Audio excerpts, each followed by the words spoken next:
and Oregon Hall of Famer Anthony Newman on the Fan Sports Network, 105.1, 1080, and the Odyssey app. Hey, Merry Christmas, everybody. Happy Oregon Ducks game day. Ball is back. Life is good. We're back in the saddle for another year of Oregon Ducks game day down at Autzen Stadium. A beautiful afternoon for some football. And it all kicks off today. Andy Dirt Johnson joining you, as always, with Anthony Newman, the OG number 8, Dusty Hara, the brand man and Duck sideline reporter himself. Gentlemen, the offseason is over. Happy Duck season. How we doing? Hey. This is great. You feeling good? This is great. It really is. It's like Christmas. It's like Christmas out here because football is America's game. Sorry, baseball. Dirt, you're a baseball fan. Anthony, you're a baseball fan. You were a baseball player. Yeah. I love baseball. America's game is football. Yes, it is. And no doubt. it is so fun to be back in stadiums. Anthony, congratulations on another Westland win. I feel like we just say this every single week. Just rinse and repeat. The first segment's always the Westland postgame show, and then we get into Oregon Duck football. But last night I went to my nephew. Cooper had his first varsity football game ever, and it just felt right being back in the football stadium. I know you had that same feeling. Oh, I mean, there's nothing like high school football. No, I love college football. I love being out here in Oregon. But high school football is just – it's so cool. The kids are so excited. Our team played well. We played a team from Hawaii, Kamehameha. They're very big, gigantic. But we we are very fast. So we played well. I think we surprised them a little bit with our speed, so it was a good game. Loved it. The boys are off to a good start, man. Look at the Westland Lions off to a 1-0 start. And just as we start today, the sun comes out. Look at this. I love it. It was kind of a nice, different feeling today coming down and having a little bit of cool in the air. It felt like football weather. Yeah. Usually this first game of the year, everybody's worried about, am I going to burn to death inside the stadium because it's 100 degrees? And if you're not under the cover, what's it going to look like? And so it's a perfect afternoon for football. High school is kicking off last night. Congrats to everybody who got wins. And now we begin the first full college football Saturday. We'll get to a ton of stuff over the next 2 hours. The big game of the weekend is obviously Texas and Ohio State. We'll keep you up to date on what's going on in that game. I will start by letting everybody know that Lee Corso has made his final headgear pick. Ooh. It was very cool for those driving down. Didn't get a chance to watch it. It was out in the middle of the Ohio State Stadium. He put on the Buckeye head and an awesome send-off for a figure who has been so important to the college football community for so many years. Let's dive in to this team in this season, boys. A unique year for Dan Lanning, where it feels like more so maybe than ever, there are a lot of questions in terms of inexperience, new starters, new faces, youth, a lot of guys that are going to show up and play significant snaps for the first time today that we haven't necessarily seen do that in their Oregon Duck career. I'll start with you, Anthony. Just like we can get into the specifics, we can go offense, defense, but I'll just 30,000-foot view. What are we most excited about as the Ducks get ready to kick off here in a couple hours against Montana State? Well, one thing I'm a little surprised. I think they're ranked, 7th in the country? They are. Mm-hmm. Okay, now think about this for a minute. You have a football team that you only have one returning starter on offense. And you have 3 returning starters on defense. Right. Now, I know these other guys played a little bit, but there's nothing like starting. You know, you're out there. It's a different game when you come off the bench. You're not as nervous before the game. So being a starter is everything. And they have a lot of new starters, a lot of new faces. There's a lot of question marks. Now, I know, and we all know, that they're dudes, but you haven't played a college football game yet. Well, I shouldn't say. Some of them are transfers, but still, when you have to play together and build that family bond, sometimes that takes time. It doesn't happen overnight. But I'm hearing this team, they look good. Yeah. They look really good. Again, when you have dudes, it makes the coach's job a lot easier because they can make you right all the time when you call the wrong play or what have you. But at the same time, the team has to find a way to play with each other with the communication and all those things. So I'm excited to see all the new faces today, showing up. And they're going to be 5-star kids. They're going to be 2-star kids. There's a mixture. But there's a lot of speed on this football team, and there's a lot of size on this football team with the offensive line. Yeah. I think the most important part is the offensive line that you talk about, having your center back. and a lot has been made about the 4 guys that are going to be missing from the offensive line from a year ago, but the one that does return is the most important guy when it comes to getting the protection sent and getting everybody on the same page, and that's your center, Pancho Laulea, or Laulu. When you have your center, and we saw this last year, you can have all the pieces in the world that are really dang good, but if the protections aren't set, if everybody's not on the same page, havoc can be wreaked on your offensive line. And when we saw Pancho get moved to that center position at halftime of the Boise State game in week 2, everything changed for this Oregon offensive line. And now you head into this year where you've got on the left tackle Isaiah World, who is the size of the world. Yes, like, this dude is enormous. Yes. There was a time I was setting something up and doing a site check for us, and I was in the HDC, and I look up, and I was squatting down, and he walked past me, and I looked like I was looking at the moon. Like, I was just I've never felt smaller in my life than I did in that time. But you got Isaiah World, the transfer from Nevada, on the left tackle. USC transfer Emmanuel Pregnon, who's at left guard. Then you go Pancho, and then at the right tackle, Alex Harkey. The big question is, who's going to play right guard? But when that question is of 3 guys who have starting experience, who have played significant snaps in Dave Iuli, Kavika Rogers, and Matthew Bedford, you feel pretty comfortable about that. And I think that when you have an offensive line where the center of the brains of the operation is there, and that helps everything kind of smooth out. I'm excited to see this offensive line because they're going to be blocking for a stable of backs that is really impressive. It goes 6 deep, and it has a little bit of everything. You got thunder, you got lightning, you got the Swiss Army knife that is Jaden Lamar. You have everything you could imagine, and they are deep in that running back field. So if you start at the trenches, you go to the running back room, and you say you're deep there, that's a great start to a football season. There's no doubt about it, and I think some of those big guys up front are going to be a ton of fun to watch. We have a new starting quarterback who is, yes, experienced in terms of playing 5 games, but based on the last 2 guys that we've seen come through Autzen Stadium, a little less experienced than Bill Nix and Dylan Gabriel. We'll talk about that here throughout the course of the show today, what to expect from Dante Moore, who is the presumed starter here in Game 1 of the 2025 season. We're off and running live down at Autzen Stadium. For those who come by and say hi, I just wanted to give you an update. We got a new location this year. Yeah. We're no longer locked away inside the Mo Center for the first hour, all by ourselves in a wind tunnel. We're out amongst the people. Now, Anthony Newman's always a celebrity. I can't wait to see how big of a celebrity he is out here with all the people walking by. The mayor's autograph session will happen at 11 o'clock, right when we're done here today. The mayor of Eugene is in town. We're live out in front of PK Park. So stop by, say hi if you're on your way down to Autzen. It's going to be a ton of fun here over the next 2 hours. Right across from the Boy Scout lots. Right across from the Boy Scout lot. So if you're driving down the parkway and looking for your tailgate spot, you're going to drive right by us. If you're walking into the stadium, stop by, say hello. Can't wait to see all the friendly Duck faces today as we kick off the 2025 season. Ducks Game Day, of course, as always, brought to you by Frost Brew Coors Light, the world's most refreshing beer. Let's find out a little bit more about who Oregon is playing today, and that is Montana State. And this is a game, I think we all learned our lesson last year. You never take these ones lightly. You never know what's going to happen. You got to show up. You got to get the job done. And Montana State's a solid program. We're going to find out more about them and behind enemy lines. That is coming up next. We're live down here at Autzen Stadium, kicking off the season. Now it's time for Ducks Game Day weather every 10 minutes. Here's Jeff Rust.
at the Ducks' opponent from the people who cover them. Here's the sweep, the fly sweep, and the double. Oh, the ball's loose.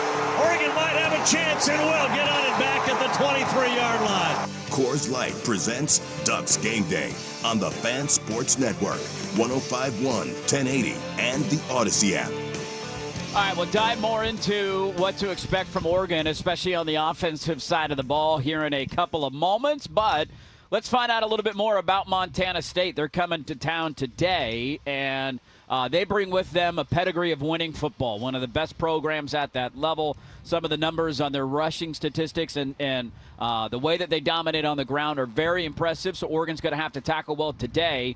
Montana State head coach had a press conference earlier this week, Brent Vigen, and he talked about what to expect coming in and playing at Autzen Stadium. You know, this opportunity obviously going to be a big challenge. Oregon, the number 7th ranked team in the country, undefeated, number 1 at the end of the regular season last year.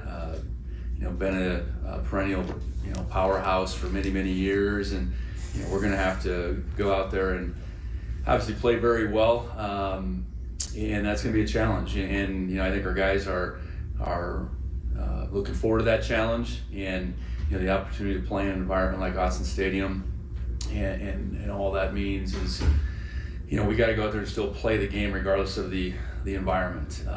So we've done some things to prepare us the best we can, but until you get out there and are amongst the crowd like they have, you won't quite know what that feels like. So there's Brent Vigen talking about what they're going to face today. And, we joked last year, guys, hey, can't wait to see all the freshmen play. Can't wait to see how many guys are going to get into the second half. And then you look up and you're like, wait a minute, it's a 17-14 game in the fourth quarter. And Oregon ended up winning. And, hey, we all panicked for 2 weeks, and then they ended up going 13-0. So a couple of reminders there. One, it's good to not overreact to one game because it doesn't dictate an entire season. What? Teams can improve, believe it or not, throughout the course of the regular season. But I do think it was another reminder of, like, man, you never take anything for granted. In Montana State, Dusty, I'll start with you on this. You know the program well, is coming in as one of the best at the level. They run the ball tremendously well. Some new faces on their roster and their coordinators, but a pedigree of a program that I think Oregon should respect coming into today. It really is. It's going to be a year of change for them, too, and I think there's a big shift in what Montana State's identity is heading into this year because they're changing offensive coordinator. They have Pete Sturbick in, and Pete Sturbick comes from 2 pass-happy universities before. Division II powerhouse Colorado School of Mines, which is where his last stop was, where he was the head coach there, and then Montana Tech, where they were more throw to run the football. And last year, especially with the Walter Payton Award winner Tommy Mellott at their quarterback position, they were 70-30 in the run game. They are going to be more balanced this year, but make no mistake, they're going to want to run the ball because when you look at their backfield, that's where they return the most production with Julius Davis and Adam Jones. Both of those guys are featured type running backs for Montana State, and Pete Sturbick is going to want to throw the ball to run it, though, and that is completely different than anything that Montana State has done over the last handful of years. So it will be a different twist, but you have Justin Lamson, who is a quarterback at Stanford, played against the Ducks previously, and this offense has kind of reloaded to maybe throw the ball a little bit more. One guy that they do have returning is Taco Dowler. Great name. Phenomenal name. You got Taco on your team? Just and he is like a 5 – I mean, he's everything you think a guy named Taco Dowler would be. Small, shifty receiver. He's a little, like, 5'9" little white guy, gym rat, great route runner, whatever you want to call it. But then they got Chris Long, a transfer from Rutgers, who is a speedster. And he couldn't find the field at Rutgers, but he can stretch you vertically and have Dowler be the guy underneath. Well, I think every football team has to run the football, and I think Montana State will run the football. I mean, last year, like you talked about, they had 2 1,000-yard rushers, and they lost one of them. But they have 3 returning offensive linemen. They're going to run the ball. You have to set the tone running the game. It has to be physical, and that's what they talk about, being physical. But they have a lot of new faces. They graduated a lot of guys. So they're in the same boat as Oregon. A lot of new guys who are good football players. Hey, it's time for you to step up. Let's see you play.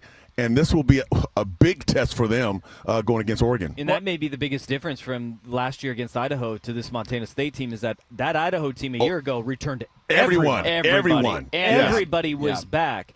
And this year it is not just a new coordinator, but a lot of new faces across the board. Well, and let me ask you this, Anthony, because you went through this last night at the high school ranks, and I know Lanning talks at length about this, where one of the concerns I think coaches have in the first game of the year is how are we going to tackle? How are we going to be getting guys to the ground? Because it's one of the things where you just can't quite maybe rep it the way you used to be able to do back in the day, and limited contact, and there's no preseason like there is in the NFL to get some of those things out. And so you try and scrimmage, you try and replicate it as many times as you can, but when you're playing a team that you mentioned can be physical, and I know the offense will look a little bit different, that'll be one of the keys today is just how are we tackling early in the game and getting guys to the ground. Tackling can be a nightmare in that first game. Yep. It really can, because with all the new rules, you can't have the contact like you used to. You can't tackle to the ground. Maybe every 3 days you can hit with full pads. I mean, they protect the guys so much. Okay, and last night, I was worried. Okay, this team from Hawaii, they played 2 games already and had a scrimmage. So they're prepared. And it was our first game, and I'm thinking, okay, our tackling may be suspect. Our tackling, and we didn't miss a tackle. So, the kids, they find a way. And that's what's happening today. I think the change is kids are understanding, we're not doing all the tackling because they're not used to what we did back in the day, tackle all the time. So they're adjusting and playing well on the field. So Oregon's DBs, all new secondary, they're going to have to know how to tackle. Yeah. If we haven't seen them tackle yet, scrimmage is different than real games. Yeah. Live bullets are totally different. So this will be a test to the coaching staff of all the tackling drills that you do, the technique stuff that you do. But once you go against a guy and he's got a little wiggle, that changes everything. That's not tackling a dummy. One of those like rolling balls, It's a slightly different thing when a guy can bring a tackle and take it the distance on you. It'll be interesting to see how it works out. I love the point, too, of these kids. This is what they know. It's more of an old head thing of, back in our day, you used to tackle and this and that. This is the way they've always played, and so we'll see how it impacts the game today. Oregon, I know that's something they pride themselves in under Lanning is their ability to tackle, and we'll see if that shows up here right out of the gate in game 1. Last note on this as we kind of will continue to dive into the preview.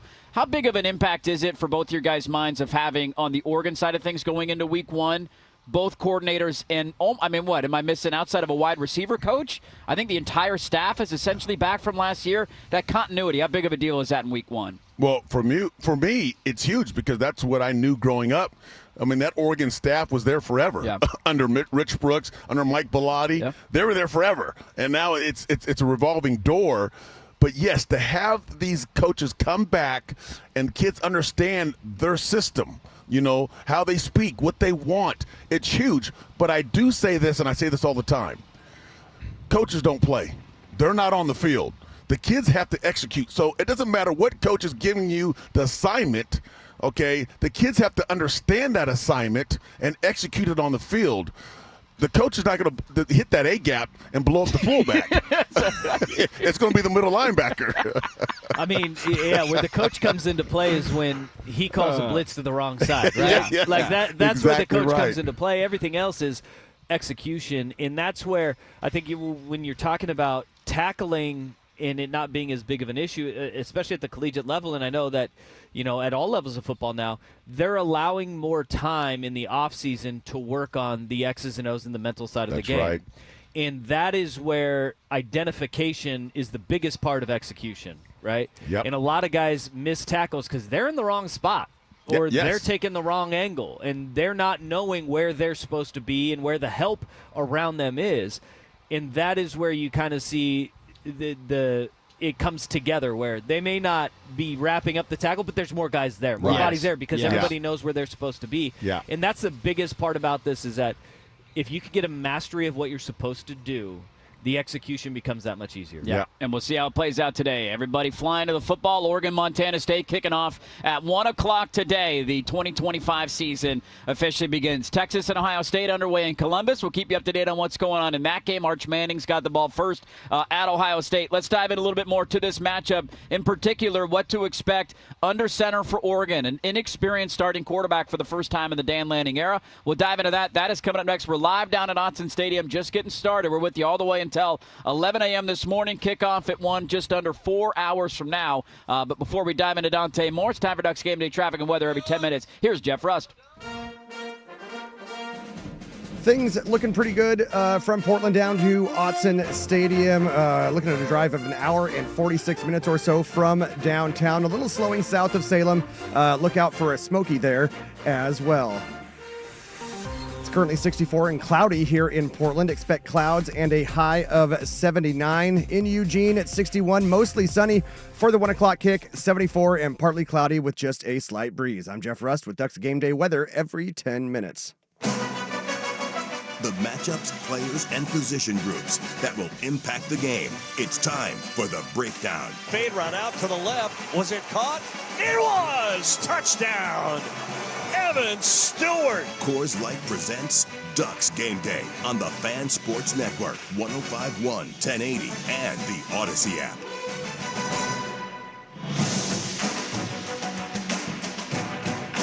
Newman, Dusty Harrow with ya. Fans are starting to pile in. Duck jerseys on everywhere. Feels great, baby. Merry Christmas, everybody. We have officially made it. The long, dark off season is over, and football is back. And let's get to the elephant in the room, gentlemen. 3 years ago, Bo Nix transferred in. Wasn't really a debate. Who's the starting quarterback going to be? We all knew it was going to be Bo. He announces he's coming back for another year. Was a Heisman finalist, a tremendous season. Last year in the offseason, we were getting ready to watch Dillon Gabriel, the unquestioned starter, going into Game 1. Dan Lanning has never released a depth chart in his time at Oregon. I think we're all just under the assumption, based on the way things have been talked about, that Dante Moore will be the guy today under center. What are we looking forward to? What are we expecting out of a guy who has 5 career starts, an up-and-down shaky freshman year at UCLA, transferred in, waited behind Gabriel last year, and now is being handed the reins to an incredibly talented football team? I think we're going to be seeing an incredible talent. Physically, he has every trait that you want. And I think that one thing about Dante Moore that stuck out when he was at UCLA was he was a little bit overwhelmed in that first year. Yes, he was. Not just because his offensive line was allowing a pass rush like it was revolving door, but he looked overwhelmed at the processing that it takes to be a Division I quarterback. Yeah.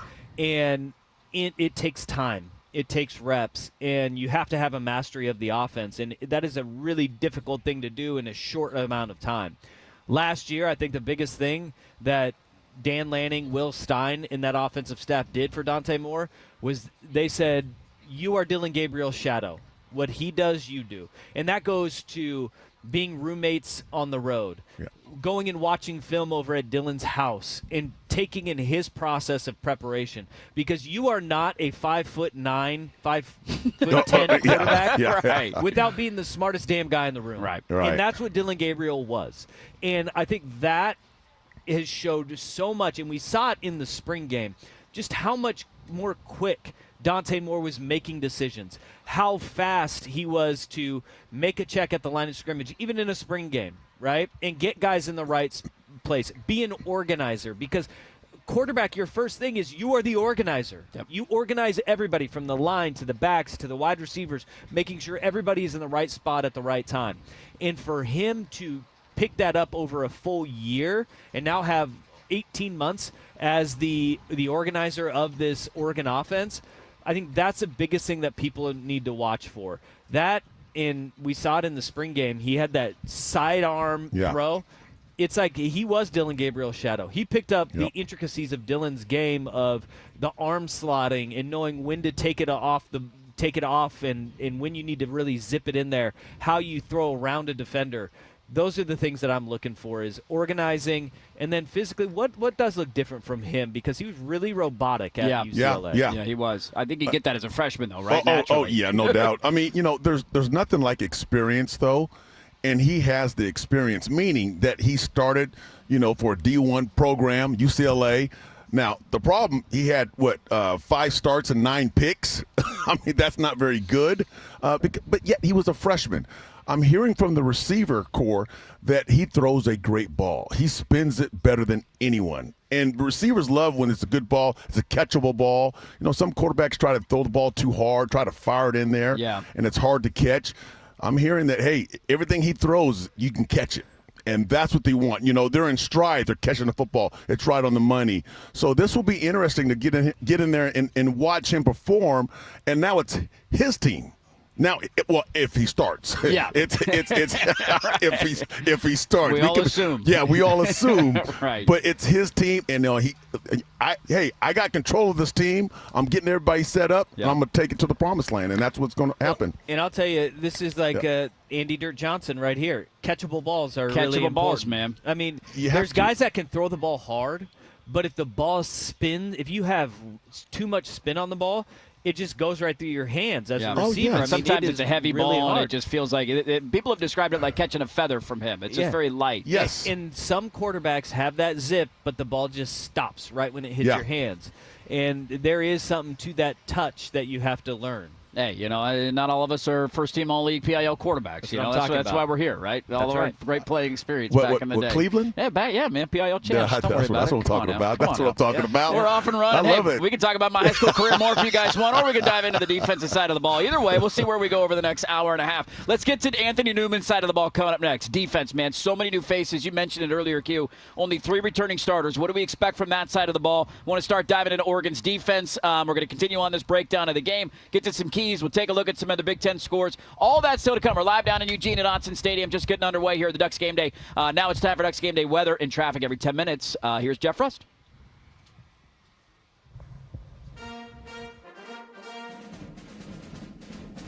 Traffic looking pretty good from here on out. About an hour and 46 minutes down to Eugene. We got a little slowing south of Salem with a smoky down there. Otherwise, it's looking pretty good. It is currently 65 and cloudy in Portland. We're looking at a high of 87 degrees today here in the Rose City. As for Eugene, currently 64 and mostly sunny. It'll be about 70 or so at Kick. I'm Jeff Rust with traffic every 10 minutes. If you're considering new construction and want it done right and fast by a team that's focused on innovation, collaboration, and creativity, you want Mods PDX. At Mods PDX, we craft beautiful, sustainable, energy-efficient buildings of the highest quality. Our modular approach means your project can be completed faster than traditional construction, and our team of uniquely qualified architectural and trade professionals have the expertise and experience to make your vision a reality. Visit us today at modspdx.com. If you're 55 or older and into that whole saving money thing, T-Mobile has an exclusive phone and internet bundle just for you. Right now, get 2 unlimited phone lines plus 5G home internet for just $30 each per month with AutoPay, plus taxes and fees. And with 5G home internet, setup is easy with just 1 cord and no technician needed, which is great if you're also into that whole keeping it simple thing. Switch now and experience the best mobile network in the U.S. Visit your local store to start saving. T-Mobile, it's better over here. Based on analysis by Ookla of speed test intelligence data Q4 2024 to Q1 2025, Ookla trademarks used under license. Unlimited on our network. Customers on voice plan may notice speeds lower than other customers and further reduction if using more than 50 gigs a month due to data prioritization. Video streams and SD on this plan. Home internet pricing after $20 a monthly bill credit plus $5 per line without autopay. Debit or bank account required. See 5G device coverage and access details at T-Mobile.com. You've got a family, you need space in your car, but you also want one that's reliable. If you're considering the RAV4, you need to go to Wilsonville Toyota. This month only, lease a new 2025 Toyota RAV4 all-wheel drive for just $279 a month. Wilsonville Toyota, where it's one person, one price, no bull. WilsonvilleToyota.com. Lease space in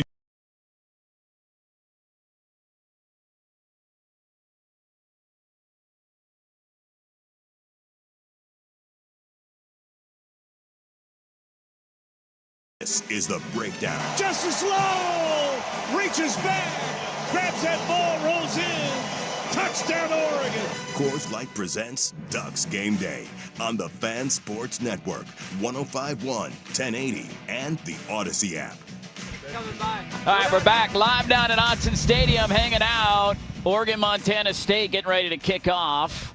here at 1 o'clock in Eugene. Who's the mayor of Eugene right now? I think it. Well, I'm looking right to my left. We got a 1A, 1B situation right everybody now. keeps coming over talking to Dusty. Coming over talking to Dusty. He's a sideline reporter he now, was man. talking to us, and he was waving at the same time. He was, But it was that parade waving. It was elbow wrist, yeah. Hello, everybody. Yeah. Welcome. No, it was the great Kelly Schuchard, who runs Oregon Sports Properties, the GM. She walked by. Okay. They're getting ready. Okay. Keep talking. Now that's my boss. I got That's right. Yeah, Dusty's Better our wave. boss. Everybody's got a boss somewhere, man. Texas, Ohio State underway in Columbus. It is scoreless. Each team has attempted to go for it on 4th down on their opening drives and have been stopped right around midfield. And so Texas has the ball back. Their second drive right around midfield, 0-0 in Columbus. Throw the ball to number 4. He was wide open on their 4th down play, and he was jumping up and down the field like, hello, Julian saying, I'm a stud. Anthony, let's dive into the defense, man. This is a group, I think we've been kind of waiting for Dan Lanning's imprint to see, just in terms of the size, the length, the athleticism. And I want to start with the position that you know well because you played it for 10 years in the NFL. Just in the secondary, when you look at the length and the speed and the athletes that they got back there, and I would argue, and Dusty, you can touch on it as well, the depth, the number of bodies they feel like, or as Lanning would say, above-the-line players. What are we looking forward to seeing out of the secondary this year? Well, I'm always picking one kid out of the bunch that is just going to be a star. And I said that about Kenyon Sadiq a couple years ago. Kingston Lopa, the safety for Oregon, he's 6'5". 6'5". Are you kidding me? Pretty big for a safety. What do you think? And he's about 215. Yeah, and he's a pup. But to be 6'5" at safety, so he can play anything. He could come down and be an edge rusher. He could play outside linebacker. He could play safety. He could play corner with his length. To have someone like that on your team as a safety, I've never seen that before. Well, in the Big Ten championship game, he was redshirting last year. Yes, and because he only played in 4 games, they were like, you know where we're going to bring him out? The Big Ten championship game. You know who you're going to guard? The best tight end in the country, Tyler Warren. Yeah. And they put him at the nickel. So he's a guy that they feel comfortable enough playing at the nickel and playing in space, but also, all right, if we're going to put you back, you better be able to play in the box and come forward. He is a special talent. In this secondary, I think the question that they had coming out of that Rose Bowl loss to Ohio State last year was, how do we answer versatility? Yes. How do we answer versatility in the wide receiver room for our opponent? And if you look down this roster right now, you can go out there with Kingston Lopa playing at the nickel. You can have him at 6'5". You have Sione Laula, who's 6'4", playing corner. You have a 6'2" Brandon Finney playing corner. You go 6 foot with Dylan Thieneman at safety, and then Aaron Flowers, another 6 foot safety. Every single one of those guys can be over 6 feet tall. So if you have big towering wide receivers, boom, you got the answer there. Then you have guys like Naeem Offord, who is a speedster at corner. You can go small when you want to throw in guys like, I don't know, Theron Johnson, who transferred from Northwestern. Right. You have so many punches, but the counter punch is what they answered this year. Can they play in the box? Absolutely. Thieneman is a guy who he made tackles behind the line of scrimmage, and a lot of times at Purdue, like 40 yards down the field. But he is a guy that can cover that space and be there for you. They answered a lot of those questions of, all right, if we get punched in the mouth, what is our counter punch? Well, it's funny when you talk about, a football team, everybody wants to get big offensive linemen. Oregon got a big secondary. Lengthy corners. Yeah. Secondary. Because you think about it, with the tight ends of today, with the receivers being tall, you have to counter that with some height. And it's hard to find that 6'2", 6'3" corner because they don't, most corners are 5'10", and they're quick, they're explosive. But if you have a 6'3" corner that's explosive, and he will hit you. Also, he'll hit you as a boundary corner. That's huge. But it also starts up front. The defensive lineman. As a player, I was talking to my defensive lineman before every game. Slow the running back down before he gets to the second level. Right. And get to the quarterback so I don't have to cover this guy forever. Yeah. And that is huge. And Oregon has 2 edge rushers that can get to any quarterback, Mateo and Tatum. And then inside, you have to have a push. Amari Washington. You have the Bear Alexander from USC. Played at Georgia for a year. Can he provide that push inside? That's what you're looking for. And then Bryce Betcher is the guy who's going to lead the middle at middle linebacker, the experience, the captain, the quarterback. He's leading this defense to see what this defense could do because there's some new faces, and the new faces are in the back end. Yeah, no doubt about it. It's funny talking corners, too, where I know we mentioned a lot of names there, and the presumed starters are guys we're not even talking that much about. Jalil Florence didn't even play last year. He's back for another year after playing as a true freshman 2 years ago, and Ife Obadegwu, who they love coming out of camp. So a lot of depth, a lot of experience in that secondary. Can't wait to see those guys get after it today. Let's take a look at the keys to the game, guys, and then we'll dive into the Big Ten preview and recap on some games that have already happened, whether it be Thursday night or last night. We'll get into all of that. Keys to the game, though, coming up next. You got the Ducks Game Day presented by Frost Brew Coors Light, the world's most refreshing beer. Back after this on the Fan Sports Network. Coastal is ready to fuel.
It's time for the keys to the game.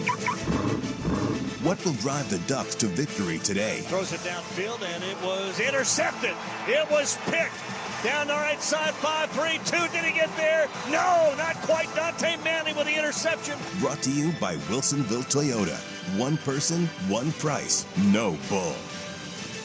All right, welcome back in live down at Autzen Stadium. Oregon and Montana State kicking off at 1 o'clock. We got a defensive struggle going on right now in Columbus, Ohio. The game of the morning, the game of the weekend, no doubt about that. Number 1 versus number 3, or 1 versus 2, depending on which poll you believe in. As Anthony's now waving to the crowd. No, Nobody's asking me to wave. Where are my waves? I'll wave. They waved at us. They waved at us. I'm just being polite. Don't say us. I'm just being polite. Let's they waved, I waved back. the keys to the game. Driven you want by. me to start flipping people off there? I think so. Like, what do you want from now, me? if they're wearing Bobcat gear, we might have to, okay? We got to announce our presence with authority. They're not welcome around here. Really? Let's face it, they're waving to me back at the studio. That is it. Russ is the fan favorite. Keys of the game driven by Wilsonville Toyota, simplifying the buying process of one person, one price, no bull. WilsonvilleToyota.com. Gentlemen, I want to start with something, Anthony, you ended that last segment talking about. We'll get your thoughts on it, too. The line of scrimmage is always the key in games like this, and we know Montana State's going to come out, try and be physical at the line of scrimmage. Those young DTs, those edge rushers, who they feel good about the depth behind those two guys you mentioned too. But seeing Amari Washington, see those guys, defensive line to me, biggest key in this game. Well, And they have to stop the run. Yeah. Because I think Montana State's going to come out and try to establish the running game, protect their quarterback. You have to get a running game to protect your quarterback. And so they're going to run the football. And the guys up front for Oregon, Mario Washington, Alexander, they have to be a part of that. They have to get off block. We call it block destruction and make tackles. And then the linebackers, if they're flowing free, they'll make those open field tackles. And then the secondary, again, Kingston Lopa, a 6'5" safety coming downhill. That is that's huge. And I can't wait to watch that. But on the other side, Oregon has to run the football. They have to establish the running game and get this thing going. And, when we talk about the keys to the game, I think the biggest thing, and people don't understand, it's in these second game, it's all about the next play. Because there's going to be a lot of mistakes. These teams are, all of a sudden everything is new because it's another opponent on the field. You're not going against your teammate anymore. Right. It's somebody else. And all of a sudden you're going to get nervous. You're going to forget. You're not going to have great focus. You have to forget about that last play and go on to the next play. What offense averages maybe 55 plays, the defense another 50. So go on to the next play, make some plays, get your mind right, because you're going to make some mistakes early on. Yeah. I'm excited to see the depth that's gonna show, and whether it's in this game or over the course of the season, because the top-end talent that you were talking about on those edges with Tatum Tuioti and Mateo Uiagalelei, like those two guys are freaks of nature. But Blake Purchase, Elijah Rushing, you have Ashton Porter, Aiden Breland. They've got these guys that we've heard about. Just waiting. And there's depth there. Yep. Tion Gray, who's had an incredible spring on the interior of the defensive line. 6'6", 340. As a redshirt freshman, these guys are mutants. And that's one thing that Dan Lanning came into Oregon and said, we want to get SEC big. We want to get Big Ten big. And they are Big Ten and SEC big now. But this year we've seen that transition in the talk, whether it was at Big Ten Media Days or he tried to downplay it a little bit because I think he was like, oh, boy, everybody heard me at Big Ten Media Day about the speed that they have added, right? Remember last year, that Boise State game, when Boise State put Ashton Jeanty out on the numbers and said, we're going to put a middle linebacker one-on-one with one of the fastest and most fleet-of-foot guys in the country. They said Bryce Betcher and Devin Jackson went one-on-one with Ashton Jeanty and defended him down the field. Yeah. The speed at the linebacking core has improved.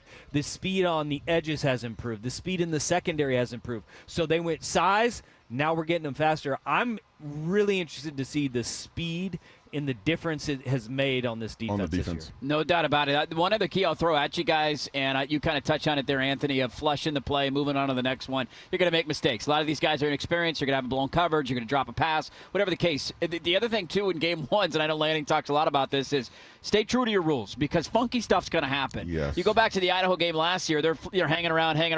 There's a trick play, touchdown all of a sudden. Yes. You're like, we didn't see that coming. We've seen random plays here in the opening week. Boise State the other night, as South Florida runs on a backup quarterback as the punter, and they fake it, and they get a touchdown out of it. There's just weird things, trick plays that will happen throughout the course of one game. And so don't follow the ball. Stay true to your assignment. Don't let somebody sneak in behind you on a trick play. I'll tell you one thing that we talked about earlier that may come into play with that. Last year, Idaho, all their returners returning play caller. It's a lot easier to say, hey, remember that trick play we ran last year against Sacramento State? Week 7 and it worked. Let's do it again now. Do it again. Yeah. This a little bit different. This past spring and fall camp has been what is our bread and butter for Montana State. Yes. They don't have the tickle trunk that they can go to and unload it at any turn. Yeah. It is absolutely our bread and butter. Now, will they throw a couple curveballs at you? Yeah, of course they will. But Idaho, unloaded. They took the tickle trunk and just dumped it out like they were a toddler and put it in the middle of the field at Autzen State. And they did, and it worked. And it worked. They got a touchdown out of it. Tickle trunk is maybe the best phrase that's ever been said on this show. Makes you laugh. It's just perfect, doesn't it? Makes you laugh. It's perfect, like baby. There's your keys to the game, driven by Wilsonville Toyota, simplifying the buying process of one person, one price, no bull. WilsonvilleToyota.com. Let's take a look at the conference. What's happened so far? What's going to happen today? Give an update on Texas, Ohio State. That is what's coming up next. We're live down at Autzen Stadium, still for another hour and 15 minutes. Now, time for Ducks game day weather and traffic every 10 minutes. Here's Jeff Rust. Hey, we nailed it this time. Currently looking at a drive of an hour 53 from downtown to Autzen. Some slowing developing on I-5 through Wilsonville and over the Willamette River. A little more slowing south of Salem as well. Look out for a smoking near Capitol Highway, again near the Aurora Airport, and also south of Salem. 64 and cloudy here in Portland. Expect clouds and a high of 79. In Eugene, it's 61, mostly sunny for the 1 o'clock kick, 74. Partly cloudy with just a slight breeze. I'm Jeff Rust with Ducks Game Day weather and traffic every 10 minutes. Big matchups, big plays. It's time to take a look at the scoreboard around the Big Ten and the rest of college football. Coors Light presents Ducks Game Day on the Fan Sports Network, 105.1, 1080, and the Odyssey app. All right, welcome back in. You're going to hear from Dan Lanning coming up in a moment. He joins Isaac and Suk every Thursday at 4 o'clock. What did he have to say this week? It was a great interview. Look, every coach is in a good mood going into week one, right? We'll see how it goes as the year goes on. Yeah. But week one, everybody's feeling great. Football's here. Guys are tired of hitting each other. Go hit somebody else. So he was ready to go. So we'll hear from Dan Lanning in a moment. Tell that to Brent Key, Georgia Tech's head coach. Did you hear what he said the week leading up to I did, yes. Where he just berated his entire – he's like, he unloaded on him. He's like, we're going to run 2 plays if that's all it takes. That's all we got. That's all we can do. 2 plays offensively, 2 plays defensively, 1 way for Anthony. Guy wearing the number 8, by the way. He was. Number 8 wave. That goes number to Anthony. 8 wave, that's an Anthony wave. Yep. That's an Anthony wave. And a point. Anthony wave. And a point. Wave and a point. And wave and a point. That was one coach who was not happy with this team one bit. But you know what they did? They went and they beat Coach Prime last night. That's right, yeah. I'm glad Deion still has those 2 timeouts. I think he's going to use them today. Really? Let's take a look at the Big Ten, boys. One of my biggest takeaways so far is the bottom part of the Big Ten still sucks. Rutgers played on Thursday night. They barely beat Ohio. They were in a dogfight, 34-31. Minnesota struggled at home with Buffalo before pulling away late, 23-10. And Wisconsin might be the worst offensive football team I've ever seen, and that's saying something because Iowa exists. They beat Miami 17-0. Couple of finals last night. Jonathan Smith got a win, 23-6. Their offense did not look good. Couple of touchdowns early and then just ground to a halt. Only 2 points in the entire second half against Western Michigan, and then Illinois put it on Western Illinois, 52-3. The game everybody cares about right now, and this is an interesting look at kind of how college football is going to go this year. There's so many new starting quarterbacks around the sport, and 2 of them, and I know Arch has played, but this is his first time as the full-time starter. I don't know if anybody's going to score in this game, man. I keep looking down. It is 0-0, almost the end of the first quarter. Julian Sayin is 2 of 5 for 17 yards. Arch Manning's been sacked a couple of times. Young, inexperienced quarterbacks struggling to get in. Now, this is a different opponent than some of these FCS teams, so don't get me wrong. But defensive struggle going on right now in Columbus. Hey, but is that a bad thing they're not scoring? No, it could be good.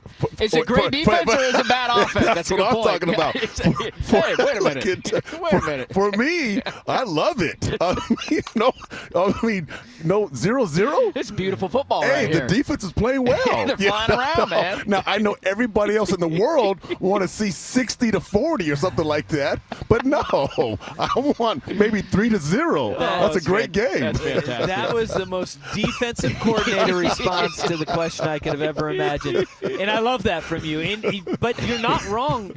There's great defense being played. Yes. You want to talk about speed on defense. Both Texas and Ohio State, they are flying around. It is impressive to watch how quick these defenses are reading and adjusting on the fly. Yeah, we're heading to the end of the first quarter in Columbus. 0-0 to the music to the ears of Anthony Newman. 0-0 is your score right now. I thought you were going to talk about that Maryland-Florida Atlantic game. You want to talk about that? 7-7, Maryland-Florida Atlantic. How about Purdue and Barry Odom? They're putting it on Ball State, 21-0 in the second quarter. And Northwestern, who Oregon plays in 2 weeks for a big new 9 a.m. game. That is a 10-3 score. They are trailing Tulane on the road in the second quarter. Elsewhere around the conference, there's really nothing else of note today. Well, I shouldn't say that. Utah-UCLA is an interesting game tonight on Fox. Washington gets Colorado State, and that will be the last game of the night at 8 o'clock on the Big Ten Network. There's a look at your Big Ten slate for the day. Let's hear more from the head coach, Dan Lanning. What are his thoughts on the game, the matchup, the season?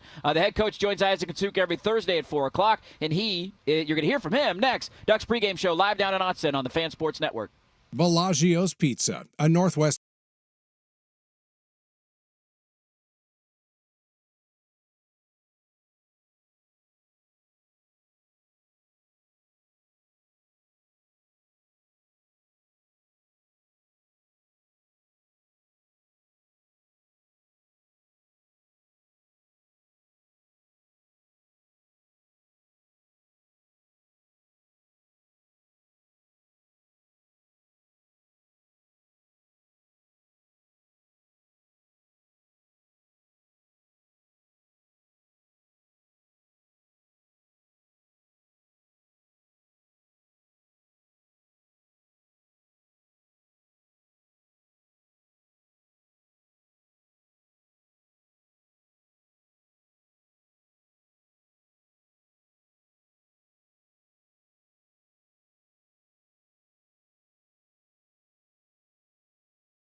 All right, welcome back in. Live down at Autzen Stadium, hanging out with you. Getting ready for kickoff. Oregon and Montana State right around the corner.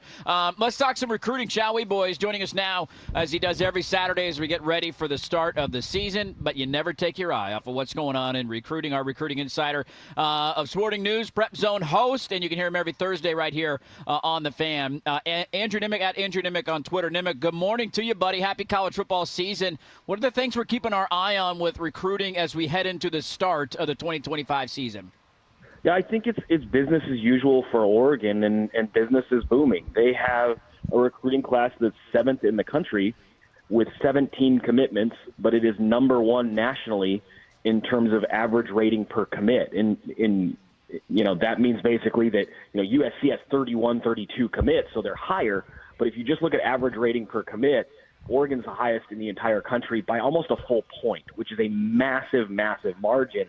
Keep in mind, they did this last year as well. They finished 3rd, but in terms of average rating per commit, they're number 1. The class is absolutely loaded. They've already set the record for 5-star commits in a class. Just very quickly, the rundown, they got a 5-star safety, Jet Washington. He is the nephew of Kobe Bryant. They land 5-star offensive tackle, Emmanuel Iheanacho. They landed Anthony Jones, who's one of the best edge rushers in the entire country, a 5-star guy out of Alabama. They beat Alabama for a 5-star edge rusher out of Alabama. That's a good sign. And they landed Kendra Harrison, who is not only a 5-star tight end, he is also a borderline 5-star basketball recruit. And Max Prep named him their athlete of the year for the entire country during his sophomore year in high school. So it's a very special group. I saw the highlight of his touchdown catch last night, too. That was remarkable. Getting a guy like that just reminds you of another Kenyon Sadiq. Is this part of the game plan, Nimick, for Oregon? You think of, better, what would the term be, I guess, quality over quantity, where there's fewer recruits coming in every year, but not necessarily every year, but this year particularly. But let's just find the best possible players and we don't need a 25, 30-person class because of where our scholarship numbers are at. Well, I think it helps when you've had success in the portal. And let's face it, there are 2 ways to skin a cat now in college football. You can go through the traditional routes, and that's JC and high school recruiting. And then you could also go in the portal. If you load up on 30 guys, again, let's face reality, with NIL, you probably have to pay 30 guys. Whereas if you sign 17, that gives you some cushion to go get transfers. And if you're Oregon, you can point to a litany of success stories in your program, whether it's quarterbacks, Bo Nix, Dylan Gabriel. Christian Gonzalez went to Oregon as a guy who people thought would be a day 2 corner. He ends up being a first-round pick and now looks like an all-pro, and it is an all-pro. Derek Harmon transferred as I think, second-team or honorable mention Big Ten guy out of Michigan State. Oregon develops him in a year and turns him into a first-rounder. So they have so many success stories that they kind of get who they want in the portal. So if you can blend the two and get ready-made patchwork where you need it within your roster year in, year out, and then you can recruit a solid foundation. That seems to be the best approach for Oregon so far. Last year, in terms of combined ratings, and they have this now, they have a combined rating of transfer portal talent and high school talent. Oregon was number 1 in the nation, and many experts predict they will be number 1 in the nation again this year when the dust settles after the transfer window down the road. Yeah, it just shows you where the program is at. A new day for Dan Lanning down here at Autzen as we get ready to start the season. Nimick, we always love to check in at Andrew Nimick on Twitter. Also, by the way, check out his podcast he does with Suk, the West Coast Bias podcast, talking all things Northwest football teams and West Coast football teams. Always enjoy the conversation, Nimick. Look forward to the chats every Saturday as we start to get some big visits and all that stuff coming down the pipe. And enjoy football today. Thanks. There you go, Andrew Nimick, with a little recruiting insight.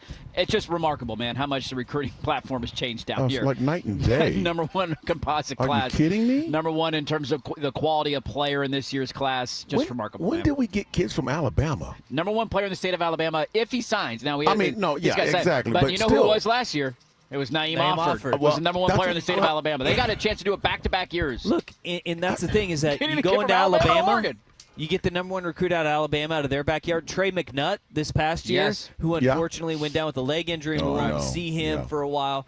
But Trey McNutt, the number 1 player out of the state of Ohio, yes. He comes from out Ohio State. They stole him. The Buckeyes don't get McNutt. Yeah. I mean, that is like Like, what's going on? Yeah, What are we? That's that's akin to when the Ducks didn't get Storm Duck.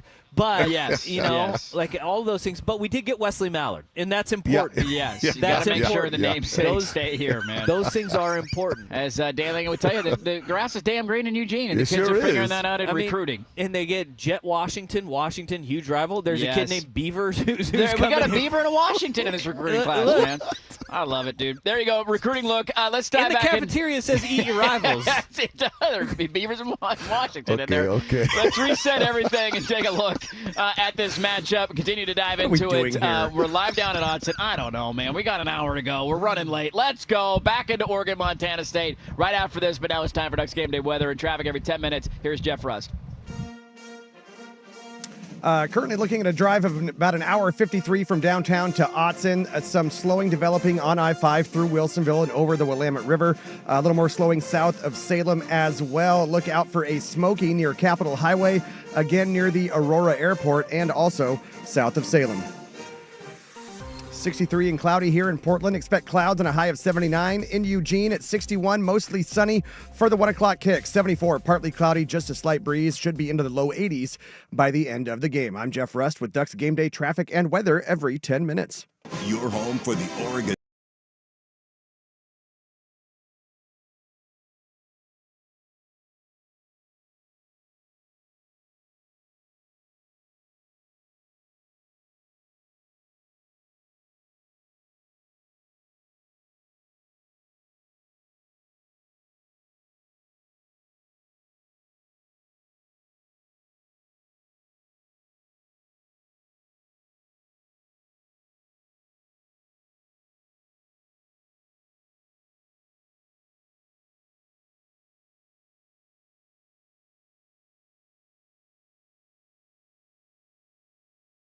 Law, Zoom Care, Bellagio's Pizza, Langdon Farms Golf Club, Wilsonville Toyota, Mountaintop Metal Roofing, Legends Casino Hotel, Mods PDX, and Laurelhurst Market Steakhouse and Butcher Shop. Touchdown, Oregon! Now here's your hosts, Andy Johnson, Dusty Hara, and Oregon Hall of Famer, Anthony Newman on the Fan Sports Network, 105.1, 1080, and the Odyssey app.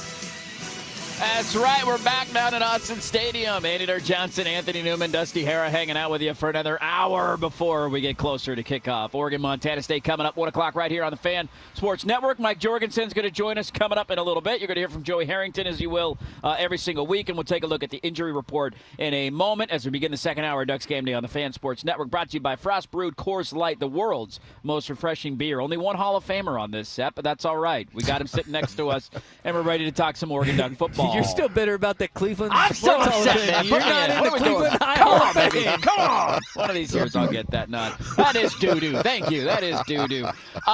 Let's talk about something, guys, that I think everybody has a huge question mark on. And it doesn't have to be a bad thing. It's just an unknown, right? And that would be the wide receiver room. Evan Stewart coming back, presumed to be the number one guy. He goes down in the offseason. And it's a brutal blow. You hope he's going to be back at some point. Oregon's not going to talk about injuries, so who knows? We'll wait, but just kind of right now count on that one not being around for a while. When we look at that room, it is a lot of inexperience. Yeah. It's some guys who have it, like Gary Bryan, who we kind of forgot about last year. As we kind of look at who Dante Moore will be throwing the ball to, Anthony, what stands out to you about that room? And, let's be honest, what are the expectations for the number one overall wide receiver recruit in the country in Decorian Moore? Who's a stud. By the way. He can run. But it is a question mark. I think there's one guy that's in that receiver room, but he's not a receiver. He's a tight end. Kenyon Sadiq. Yeah. Yeah, Great point. Yeah, he's the guy he's the go-to guy. I mean, you can use him as a receiver like the way the tight ends are playing today. They're out wide. Last night we're playing a guy, number 22 from Kamehameha. He's been recruited by Oregon. This kid is a stud. He was about 6'4", 6'5", weighs about maybe 220, and he's out wide as a receiver. And we had to put our best guy on him, Josiah Molden, who was another 4-star corner for us. Could be a little duck on duck there, hopefully. Yeah, exactly. Oh, yeah, that's what that. There you go. Hey, nice. But that's the type of tight end these guys are. They can play in space, and so Kenyon now is a receiver, but playing the tight end position. The other guys, there's a lot of speed. There's a lot of depth. They need to play ball in a real football game, not the scrimmage, not practices. Play in the real game and show us what you can do when you're seeing some adverse situations. When you drop the ball the play before, do you come back? Are you blocking as a receiver? Are you blocking downfield? All those things we could check out today and see what these guys are all about. Somebody, in that receiver group is going to step up and be a playmaker. Because I know when you look at them, I've watched them play, I'll watch them run, I'll watch them catch balls. They are really good. Yeah. Yeah, but they haven't proven anything yet. It is important to bring up, though, in that argument, and then we'll toss to you, Dusty, the Kenyon Sadiq point. Because we focus on wide receiver, who's going to be the guy, who's going to be the number one, who's, a lot of, number twos and number threes maybe, and then you're like, well, you maybe have the best tight end in the entire country. Yes. Well, no doubt about it. And that's Kenyon Sadiq is a known. We know that what he can do. We have seen him in flashes. I think people forget with all of the hype around Kenyon Sadiq. Didn't score a touchdown until the Big Ten championship game, right? But everybody knows his skill set in what he brings to the table. Right. As true receivers, the odd thing is that the biggest known is the kid who's never played a snap of high school or college football. It's DeCorian Moore. Yes. And we know what his skill set is and what he can do because he was such a highly touted prospect coming out of high school. As the number one wide receiver in the country, everybody knows what DeCorian Moore is and what he can be. But I will say this receiver room has got some nasty in it in the blocking perspective. What things we saw last year, Justice Lowe, he is nasty. Yeah. Gary Bryant Jr. can't block. Yeah, And yes. both of those guys got derailed last year due to injury, so we don't really know too much about them from a wide receiver standpoint. But Jeremiah McClellan, that is going to be a name that people are going to know and people are going to love. He's a crisp route runner. He is a possession receiver. He has great hands, catches the ball in traffic. Good size kid. Great size for him. And he's not a burner, but you have burners on the outside. The burners on the outside are DeCorian Moore and then Malik Benson, who can stretch you vertically. Malik Benson, the Florida State, Alabama transfer, he's a big play type receiver. You have underneath with Kenyon Sadiq. You got underneath with Jeremiah McClellan. We know Will Stein's offense is back out. Hit him in the flat, hit him on the swing, a wheel route or a rail route going up the seam. We know that if you can stretch a defense vertically and make sure you have them moving backwards and the safety's deep, the underneath is going to be open, and they got those options there. Well, I think the other part, too, that's going to help out that room a ton is they love the way this offensive line is built. I think they love their running back room, and it's something where if you can come out and be balanced or especially dominant on the ground, it's going to make life so much easier, one-on-one coverages, guys closer to the line of scrimmage, and it'll make Dante Moore's life easier, and it'll make the wide receiver room's life easier. And Dylan Gresham, too, is a young receiver that you keep hearing. That's one of those names you keep hearing in the post-practice interviews. And when you keep hearing those names over and over again, that is when you start going, okay, he's on everybody's radar, and he's going to be on more people's radars. Yeah. Okay? He is another receiver. Let's not forget, though, the Oregon Ducks went to a national title game with Jeffrey Mail as their – and Jeff Mail, I loved him. He was great. He was a great receiver. DJ Davis. He was Jeff the number Mail. one receiver. Right. Then and Lavoisier, 2-A. The other national championship game they went to, Josh Huff, who was a very good receiver. Those were the two marquee receivers. You don't need to you don't have to have that dominant number one if your collection is good enough to make you good. Could Jeffrey Mail get on the field with the receivers they have today? I'm just saying. Well, no. It'd be Jeffrey hard for Mail, him. I loved him as a safety, so I love the kid to death. But he wasn't the fastest guy. He ran, made plays, great caught everything routes, in his caught everything, vicinity. and he has that heart. Yeah. So you can't take that away. But when you talk about numbers, you look at speed, you look at height, and all that. I don't know if he's going to touch the field. And this is the thing is that, and this was kind of how Jeff Mail got on the field in the first place, is that an injury and then he gets his chance, he's not giving it back. And then you take it over. Yeah. It would be very hard for him to get that chance, though, with the collection of talent that they have. It's unknown, and that makes people uncomfortable. Yeah. Especially with Evan Stewart's injury, right? For sure. Yeah, yeah. But they have a collection of talent that I think people forget about. And I said this with Rashad when I went on Sports Saturday. Is like, it's kind of like a lot of these guys they got drafted and then they went to minor league baseball, and you forget about them, and then all of a sudden you're like, oh, that's right. I remember that first round pick. Jeremiah McClellan, 4-star receiver. Right. Dylan Gresham, a 4-star wide receiver. I know. Like, it's developing those guys and that talent as when Good you call. don't see them play. Yes. Heck, I'd even throw Gary Bryant in there because he didn't play last year. He was got a guy. hurt. He Go got back 2 hurt. years ago, man. He was a great receiver in that offense, Yes. along Tez and Troy Franklin and those guys. And Justice Lowe was a local guy where when Tez got hurt, Justice Lowe came in great. and he was a dog blocking. Yes, he was. Oh, yes. Yeah, so we'll see how the wide receiver room looks today. I think you can make an argument DeCorian Moore, probably the most anticipated debut of anybody today. Number 1 wide receiver in the country. We'll see what kind of role he takes on in his first game in an Oregon Duck uniform. I mean, biggest debut since Kayvon's of Probably, an incoming true yeah. freshman. Oh, yeah. Like, people are looking forward to I him would the argue most. from an offensive side, too, because Kayvon was definitely there. I would say probably since DeAnthony down in Dallas against LSU. Just that level of recruit, that level of speed, world-class speed that he brings to the table. Watching him today is going to be a lot of fun at Autzen. Remember, Marcus Mariota redshirted, too. He did. Right? He did. Like, redshirting isn't like he's not good enough. No. Right. It's that you have dudes in front. And guess what? Everybody's like, well, they don't have Trayshawn Holden. They don't have Tez Johnson. They don't have Terrence Ferguson anymore. It's like, well, yeah, they were really good. These other guys didn't play. That's why they didn't play. Those guys are all in the NFL now, man. Can't wait. We're getting closer to kickoff, baby. Let's dive into the injury report. Not a lot known, but we'll tell you what we do know. And that's coming up next. Ducks Game Day live down in Autzen Stadium. Back after this on the Fan Sports Network. Coors Light presents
Out.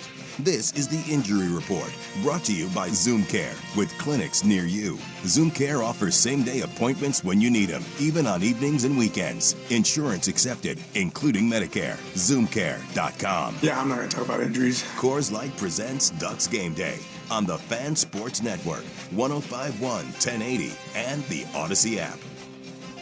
All right, we'll get to our lock of the week coming up in a moment, but now it's time for the Zoom Care Injury Report, brought to you by, you guessed it, Zoom Care. With more than 20 neighborhood clinics in Oregon and Southwest Washington, Zoom Care offers convenient access to same-day urgent and emergency care, plus an expanded primary care team, currently accepting new patients. Schedule or learn more at zoomcare.com. I'm holstering all of my Arch Manning hot takes right now. Not going to let him fly quite yet. I've learned over the years, hey, one half of one game, maybe don't come out with a hot take. It ain't pretty early, though. I'll just say that. Didn't you start this show by saying let's not react to what happens in week one? Never! He's 4 of 8, dude. 20 yards, 2.5 yard per average. He's getting sacked. How many yards? He's got 20 passing yards, almost halftime. He's 4 of 8. Uh-oh. Okay, we'll see. Number one team in the country, huh? Hey, let's go, Ducks, baby! So, are you saying what's injured is I think Texas is ego. Arch Manning clout? I think you know who's injured right now? All right. Out indefinitely? Paul Feinbaum. Okay, let's get to Powell, who said he's the greatest thing since Tim Tebow in the SEC. Let's see him play a couple of games maybe before we do that. Thank you. All I'm going to say, rough start for Arch. It is very early, though. They're down 7-0 to Ohio State. 5 minutes to go in the first half in Columbus. Defending national champs are not easy to No, that's what was the funny thing going into that game. Everybody loved Texas. Ohio State might have the two best players in the entire sport. Yes. Jeremiah Smith and Caleb Downs might be the two best players in all of college football, and we just kind of forgot that they were still there because they lost other pieces to the NFL. You mentioned one of the injury notes, Dusty, that we know about because they've talked about it, and they highlighted it actually on their under construction preseason documentary series for those who watch. Trey McNutt getting hurt that's a bummer, man. It's at least at a position where Oregon has a lot of depth, and so you got a lot of pieces there, and he wasn't in line to start. But just you're always excited to see the young players and what kind of impact, maybe special teams kind of role. And so he'll be back at some point. We know about Evan Stewart. Now, Oregon not going to talk a lot about injuries, so I don't know if anybody else is on that list. But what I will say, from a general feel, it feels like the team is relatively healthy going into week one. Yes. Do we agree with that assessment? Well, yes, I believe so. And I think because of how they've changed training camp and how training camp is, formatted, it's not real physical like it used to be. Back in the day, you'd have scrimmages.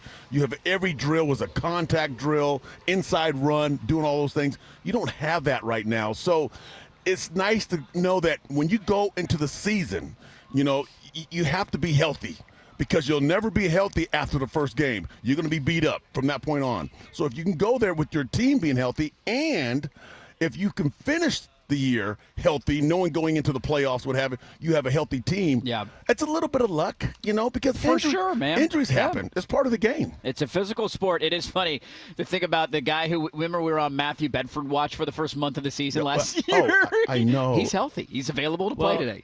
And Dave Iuli, will he start? I don't know. Remember Dave Iuli was hurt at the beginning of the year too. Yeah. We're like, hey, maybe he's going to be back this it's week. It's just a week. Is Matthew Bedford playing? We'll find out. He is, I believe, available today, but we'll find out if he takes the field. Not good for our mental health. No, it was not.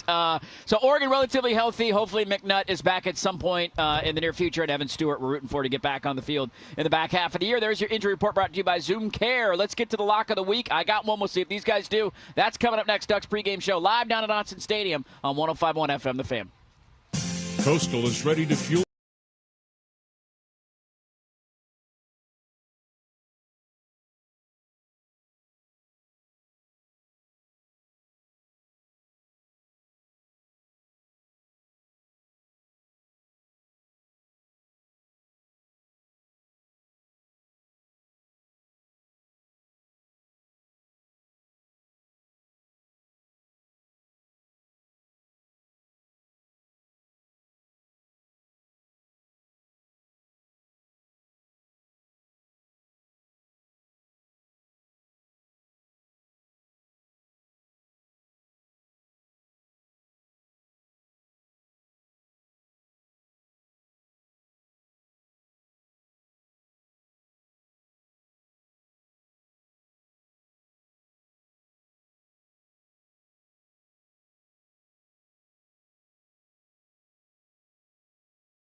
A little over 2 hours now from the city center to Autzen Stadium. The slowing getting pretty thick on I-5 from Boones Ferry through Wilsonville and up to the Willamette River.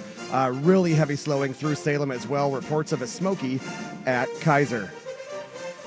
65 and cloudy here in Portland. Expect clouds and a high of 79 in Eugene. 67, mostly sunny for the 1 o'clock kick. 74, partly cloudy with just a slight breeze. Should be into the low 80s by the end of the game. I'm Jeff Rust with Ducks Game Day traffic and weather every 10 minutes. It's time for winners. The lock of the week. And here's the handoff. Whittington 10-5. Touchdown. No Whittington. Where our hosts share their picks of the week. Brought to you by Legends Casino Hotel in Toppenish, Washington. Within winning distance. Coors Light presents Ducks Game Day on the Fan Sports Network, 105.1, 1080, and the Odyssey app. All right, let's get to our lock of the week. Brought to you, as always, by Legends Casino Hotel in Toppenish. Legends Casino Hotel within winning distance online at legendscasino.com. I think we all remember my undefeated record from last season, never missing a game. I mean, it's going to live in lore of the pregame show. Struggled. So we'll see if we can start 1-0 this year. Boy. Hey, we don't need to check the numbers, okay? No facts needed in this segment. Let's just dive into our bets, okay? I'm going to start off today. 12:30 on ABC. Look, this is a bit of a gamble. I get it. They were horrible last year. Florida State. You're starting off bad already. I know. I already got one written all over it. You're trying to explain yourself right now. Listen, all right, I got logic here. Florida State was terrible last year. They were 2-10, man. They were awful. Yeah. They changed coordinators. They got a new quarterback. They hit the portal. The reason I'm taking Florida State today, they're getting 13.5 at home. One, they're at home. Two, their new offensive coordinator is Gus Malzahn, who historically has averaged like 30 points per game in his games against Alabama. I like the Castellanos kid they have at quarterback. Now, he can go downhill in a hurry if he starts throwing picks, but he can run around and make plays. He can be tough to tackle. It's supposed to be bad weather in Tallahassee, and Alabama's top running back and top defensive linemen are out. I'm taking the Seminoles, plus 13.5. At Doak Campbell Stadium. Yeah, no comment. So they don't have to win; they just have to lose. He's got to cover. Just lose by 13, man. Just lose by 13. That's all I need. I don't need a win. Just lose by 13, and we're good. All right. We'll see. Appreciate that. All right, I got one. Yeah, I got one. Look, you're right to question. I haven't bought in on that. I need a couple of good weeks to get you guys back on my side. You know? When do you see the biggest improvement, Anthony Newman? Between what weeks? Oh, week 1 to week 2. Week 1 to week 2? Yes, you do. Yes. Biggest improvements between week 1 and week 2. Portland State don't do goes it. to BYU. Don't do it. BYU's laying 44.5. Don't do it. 44.5. They're starting quarterback with, by the way, number 47. Yeah. They have a number 47. Bachmeier. Bear Bachmeier. I'm going the Vikings. Bear Bachmeier. I'm going the Vikings to cover 44.5. The team they lost to 42-0. Yeah? Just beat Army. They went on the road and beat Army. They went on the road and beat Army. Walk-off field goal.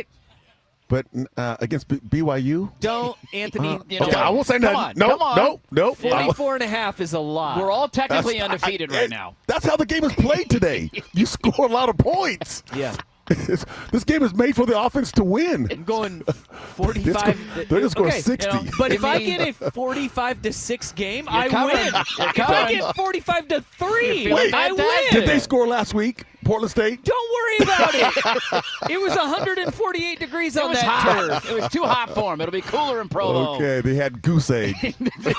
Will they score today? We'll find out. If you can't score at home against Tarleton State, we'll see how you do against BYU. They're your locks of the week. Tarleton State, legit. 2-0. College football playoff. Here they come, baby. 44.5. Oh, I love it. We'll see how our first locks of the week go. You're going to really laugh next week if I lose that one. This is going to be a fun revisit next Saturday. Yeah, I can't wait. It's going to be fun. Florida State, Alabama, BYU, Portland State. We got our eyes on it. Especially when I'm 1-0 and you're 0-1. Lock of the week, as always, brought to you by Legends Casino Hotel in Toppenish. Legends Casino Hotel within winning distance online. LegendsCasino.com. Let's dive back into this matchup. Let's take a look at the running back room, gentlemen. A group that they love that is very deep. What's the impact the new transfer from Tulane will have? How about Thunder and Lightning? We got a new Thunder and Lightning in the backfield. Dive in a little bit of that. We got the Ducks pregame show live down at Autzen Stadium. Back after this on the Fan Sports Network. Isaac Ropp, Langdon Farms is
playoffs. Like, this is such. We've had this conversation 100 times. I will not be the person that jumps off a bridge in week one, and I won't be somebody who coordinates somebody in week one either. Like, it's week one. Let's see how we end up on the, we will win this game, and let's see how things end up in the training room afterwards. What do you expect to see from the offense? I don't know. Great answer. Well, I mean, it's true. I mean, the last 3 years, we could have told you what we were going to see from the offense because you had a quarterback who's done it like 106,000 times. Yeah. Like you just said, Sue, because like quarterback play drives offensive performance. Not that Dante or Austin or whoever the hell it's going to be. I mean, with guessing it's going to be Dante. Like, not that he isn't a good player, but he hasn't done it yet. He's going to make mistakes. He's not going to be as efficient as Bo and Dylan, who were the two most efficient quarterbacks in the history of college football, right? That's a reality. So what I expect to see is some good play, maybe a few more explosive plays, maybe a few more mistakes. Maybe it's a line like, he goes 20 for 36 for 258, 2 touchdowns and a pick, right? Those touchdowns is a 72-yard bomb off a scramble. Like, it feels to me like I'm hoping to see some of this explosive arm talent that we've heard a lot about. And I'm also expecting to see some mistakes. Hey, yeah, right? That's going to be okay to make a mistake in week one, so you can learn from it and hopefully be better by week 9. Have a great weekend, and we will talk to you next week. Thank you, Joey. Awesome. Bye. Joey Harrington, courtesy of Mods PDX. The future of building is here. Fire up the grill this Labor Day week.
to you by Bellagio's Pizza, the very best. We think that there's some alphas on our team, but nobody else right now does, and so that's the type of thing that you're going to have to prove. With Ducks color analyst and former quarterback Mike Jorgensen, Coors Light presents Ducks Game Day on the Fan Sports Network, 105.1 1080, and the Odyssey app.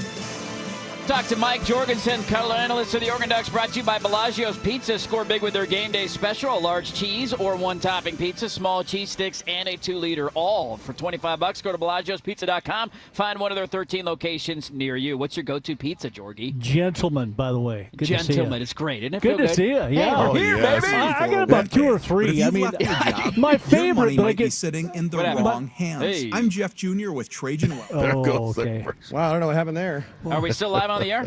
Are we still here?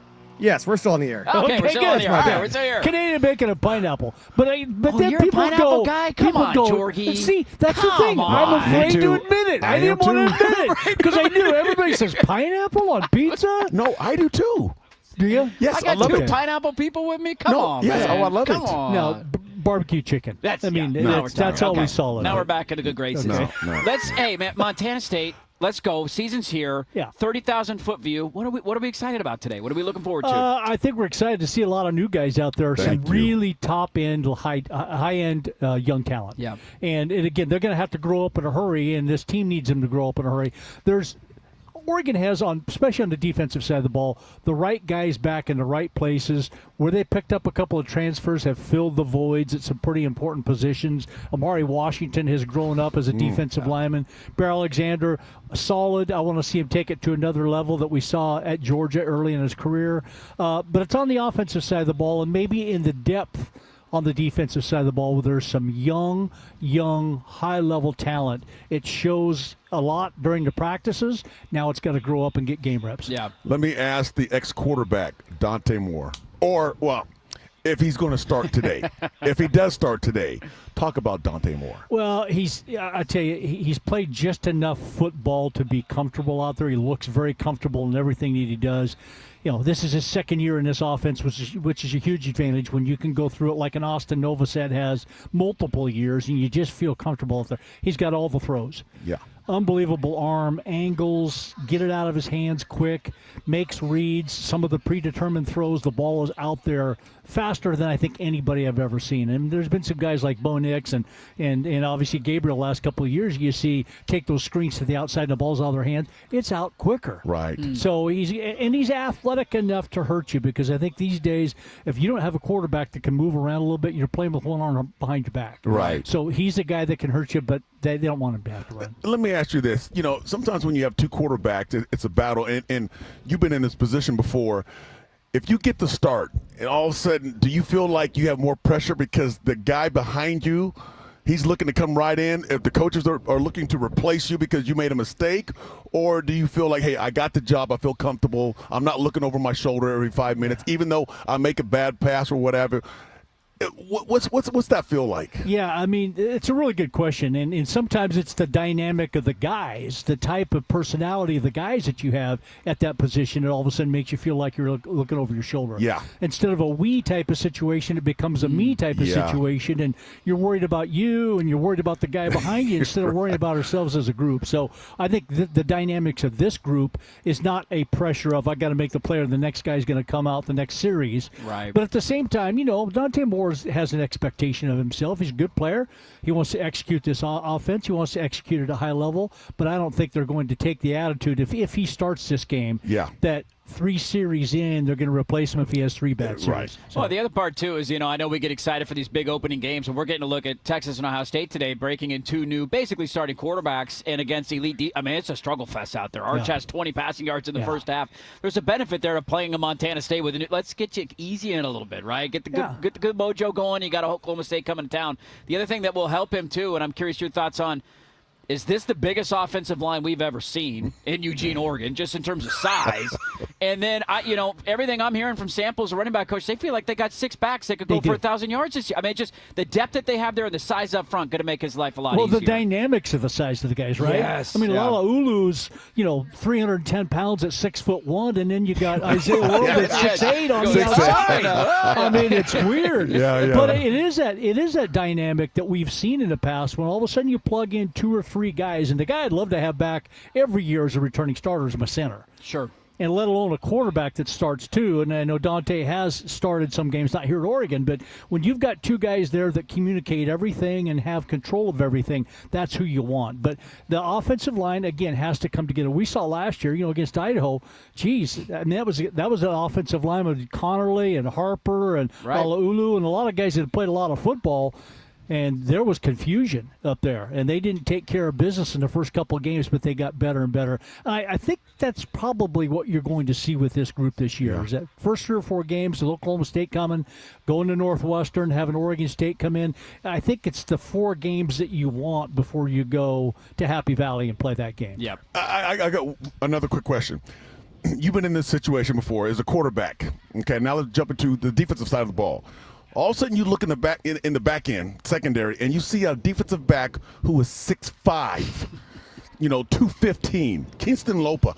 Are you kidding me? Have you seen him play? I haven't watched him play yet. I know he played a little bit last year. Yeah, at the end of the year. But like in person, watching him, 6'5" safety. Never. I have never seen a 6'5" safety. Yeah, when's the last time we saw a DB 6'4" or 6'5"? I mean, Tyree Washington, right? I think it was. Come on. Maybe. It just doesn't happen. I mean, from Jabbar Muhammad to that, it's like Schwarzenegger and Danny DeVito with twins. Yes. I mean, I go back over the years, and the first guy I think of that was a large human being at the safety position was Doug Judge. I mean, there you I gotta go. go back 40 years to find somebody like that. Exactly right. You just don't see guys like that, and his body is different than it was last year too. He has grown up. I mean, Lopez, 6'4", 215. He looked more like he was 200 last year. So he was a lean guy. Now he's sizing up, and again, I mean, it's going to be fun to watch these guys play in the combinations that they do, because Thieneman's a really good safety. Oh, I know. I mean, he will come up and unload on you. Everything he does is sudden. Makes that decision, great instincts, and it's quick. And he's to the point where he needs to be run support, pass coverage, whatever it might be. Last couple of years at Purdue had 100-plus tackles. Now that says something about the defense he was playing in, too. When you do that from the safety position. Something wrong. But he's a good player. And Theron Johnson at corner. And, they got some guys at the right positions. Right. And just really looking forward to seeing the team speed. That's what we were just talking about up in the press boxes. You got a quarterback from Montana State that's going to be a guy that can move pretty well. Oh, yeah. 1,000-yard rusher at running back. Taco at the wide receiver position. I mean, you got some athletes. I want to see this speed go against them and see what it plays like and get out to a lead, play good run defense, and I think Montana State's in trouble. Well, and then I think it's funny every year with the opener, we spend a lot of time. There's new shiny out, right? DeCorian Moore. You talk about new quarterback, all these new flashy things, and then sometimes we forget about the guys that probably deserve the most recognition and attention. Bryce Betcher's back for another year. Quarterback in the defense, and I think it probably speaks to you guys where the program has changed so much in the last 40 years. Obviously, he feels like one of those old school guys. He's a walk-on guy. He's a local kid. He worked his way. Just look at his athlete. face. I mean, he just looks like an Oregon Duck from 1987, does he not? I mean, he looks How like excited are we to watch him again an this year? Urlacher or somebody like that in the NFL that's just going to, and he's a great guy, but I tell you, put that helmet on, it's a different deal. So I don't want to go head-to-head against that guy, I'll tell you that much. But, again, I just really am excited about that front 5, front 6, however they want to line them up, front 4, Purchase, Tuioti, Uyunglele, the inside linebackers can mop up, especially if Amari Washington and Bear Alexander are doing their job. A lot like Jamari Caldwell and Derek Harmon did last year. They disrupted things so much in the middle. Those guys could just roam and do what they needed to do. And I anticipated we're going to see that again this year. So defense is going to probably have to carry this team early. Yeah. Right. I would hope that the offense has some pretty good success against Montana State today, but that's going to have to carry them early as they grow up on offense. And once they grow up, it's going to be a lot of fun to watch. Man, it's going to be a fun year. We can't wait to kick it all off. We're going to toss it to you guys here right around the corner as the pregame show for you, Jerry. Joey, Mac, Dusty, and all the guys will start coming up at 1 o'clock. Jorgie's always brought to you by Bellagio's Pizza. Score big with their game day special, a large cheese or one-topping pizza, small cheese sticks, and a 2-liter, all for only $25. Go to Bellagio'sPizza.com and find one of their 13 locations near you. He's a pineapple guy. That's okay. We'll overlook it because he's a Duck and we love him. Jorgie, great to see you, buddy. No, still not okay. Still not okay. Football's back. It's Christmas. We'll overlook the pineapple thing. Have a great call, buddy. We'll see you next week, thanks, okay? guys. Let's get to What's at Stake as we reset things, get closer to kickoff. Back after this on the Fan Sports Network. You were.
Jeff Russ here with traffic and weather. We're looking about 2 hours and 10 minutes from the city center to Autzen Stadium. Pretty thick on I-5 from Boones Ferry through Wilsonville to the Willamette River. Also real heavy slowing through Salem as well. Might be a smoky just north of Coburg. 65 and cloudy here in Portland. Expect clouds and a high of 79 in Eugene. 67, mostly sunny for the 1 o'clock kick. Look at 74 and partly cloudy with just a slight breeze. Should be into the low 80s by the end of the game. I'm Jeff Rust with Ducks Game Day traffic and weather every 10 minutes. The grill is sizzling. Some teams are cooked. It's time for What's at Stake. You know what? I'm going to cook on your grill. A look at the smoking hot games in college football. Brought to you by Laurelhurst Market Steakhouse and Butcher Shop. More than just your favorite neighborhood steakhouse. I am going to have that third steak after all. Go ahead and put that order in now. Coors Light presents Ducks Game Day on the Fan Sports Network, 105.1, 1080, and the Odyssey app. All right, welcome back in live down at Autzen. Don't forget about the Dick Hanna Dealerships post-game scoreboard show coming up as you're driving back from Autzen or driving around later this afternoon and hear the guys break down everything that happens today.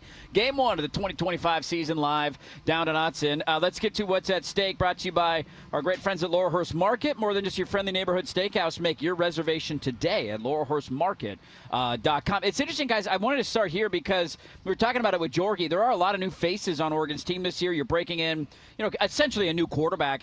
And we all love the big games. We all love the big matchups. You love the top 10 games and all that. There is a benefit of playing games like this with inexperienced rosters because you're seeing it in Columbus. I think there's a total of like 100 yards of offense in that game with 2 new starters. Defenses are great. They're flying around making plays. Oregon had the ability to kind of ease into their season today. Now, you got to go take care of business, but it's an interesting note just kind of looking around the rest of the slate of, I'm kind of happy they're playing Montana State today. No, me too. And as a player, you want to play against the best, but sometimes you want to do that in November. Yes, when we're playing at our best. Exactly right. Yes. And, Montana State, no disrespect. Good things should happen for Oregon, but it's still, you never know. You have to play the game. That's why it's still a challenge for the Duck players. Yep, you got to show up. LSU Clemson tonight, the battle of the real Death Valley and the battle of the real Tigers. Go Tigers. Who are the real Tigers and who is the real Death Valley? That's at 4:30 on ABC. Am I weird for thinking it's both LSU? Actually, no, it's not weird, but we looked it up this week. Clemson beat them by like 30 years of Death Valley. And there was actually a thing that said that LSU played at Clemson, and then after they played at Clemson, named their thing Death Valley. Oh, So really? they it was like Seahawks 12th man. Like you just stole it. Yeah. But I think we now connect them more to Death Valley because of how intimidating it is to play there at night. Yes. LSU Clemson, who do we like? So we like LSU as the Death Valley champ tonight? No, I like Clemson. You like Clemson? No, the opposite not at all. No, when I think of Death Valley, so fast, I think of Tigers. I think of LSU. But in this game, I think of Clemson. LSU. At home, too. Yeah. You like LSU going on the road? Yeah, LSU. You know what? It's a great sign in week one when you get these on campus. They're nothing worse than a big game that's at a neutral site. Yeah. Getting that game at Clemson with those fans, LSU going on the road. Same thing going on right now, Texas, Ohio State. Yeah. Thank God for that. Notre Dame, Miami tomorrow at 4:30 on ABC. Mario looking to have a big win right out of the gate. Talk about new quarterbacks. There's a new one at Notre Dame. C.J. Carr never played a game before. We got Carson Beck down there at Miami. Even though the Convinder twin broke up with him. Who do we like? Miami, Notre Dame tomorrow night. Notre Dame. Notre Dame on the road? On the road. Okay, so Notre Dame's a slight favorite on the road. Outside of that, boys, any other big kahunas this weekend? That's kind of it. There's not a lot of, Alabama, Florida State, I know I gambled on Florida State. I think Alabama's going to win the game. Yeah. And then the beauty of every week in college football is where's the landmine? You know there's going to be one out there this weekend. Who's going to step on it? We'll find out as the Saturday goes on. That is what's at stake. Brought to you by our good friends at Laurelhurst Market. More than just your friendly neighborhood steakhouse. Make your reservation today at laurelhurstmarket.com. Let's get to the line to watch. That's it for Dusty, I believe. Heading up to the booth. I'm out. Have a great call, buddy. We'll hear from you soon. Let's have a good one. We'll see you down there. Yeah. We'll see you down on the field, and that's coming up. And him, Jerry, Jorgie, and the guys will take it away here in about 10 minutes. But we'll get to the line to watch as we wrap up our pregame show live down at Autzen Stadium. You got Ducks Game Day on 105.1 FM, The Fan. Coastal.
They're going to throw. Wide open. Touchdown, Sadiq. Left-hand front corner of the end zone. It's time for The Line to Watch, where your hosts predict the score of today's game and get you the latest on the betting lines. All you got to do is bet on the winner and you'll never lose. On the Fan Sports Network, 105.1 1080, and the Odyssey app. All right, welcome back in. Live down at Autzen Stadium. And getting closer to kickoff, a little over 2 hours from now. Oregon begins their 2025 season against Montana State. They're in town today, and you can hear the game, the post-game show, all of it right here on the home of the Oregon Ducks, 105.1 FM, 1080 AM, and the Fan Sports Network. Anthony, as we give some final thoughts on this one, man, look, it's always the joke in baseball is hope springs eternal, right? Every spring, your team shows up, good vibes, everybody's feeling good. This year definitely feels that way for me. I feel like there is a undervalued nature of this team because of what they lost that I'm really excited for this team to go out there and remind everybody, hey, we're one of the best programs in the country. This team is different. I've seen them play in practice. I've seen them run around. Montana State, they're going to provide some troubles in spots, but 4 quarters of football against this Oregon team, it's not going to be close. I don't predict scores, but I think they're going to win by 40. 40 today? Yes. Yeah. I tend to agree with you there. I think it's a team. You look back to the opener last year, it was not having a center in place that could call the right checks and all that stuff at the line of scrimmage. I don't think you're going to have those issues. Nope. You're going to dominate the line of scrimmage. I don't know if Montana State's going to score more than 10. That'll do it for us. I'm going to go 52-14 final score between Oregon and Montana State. As we wrap things up, getting set for kickoff 2 hours away. Keep it here for the pregame show as it continues on. That'll do it for us. We'll talk to you next weekend as Oklahoma State and a mullet will be in town with the Cowboys. Thanks, everybody, for tuning in. Enjoy the game. Go Ducks. We'll talk to you next Saturday. This has been Ducks Game.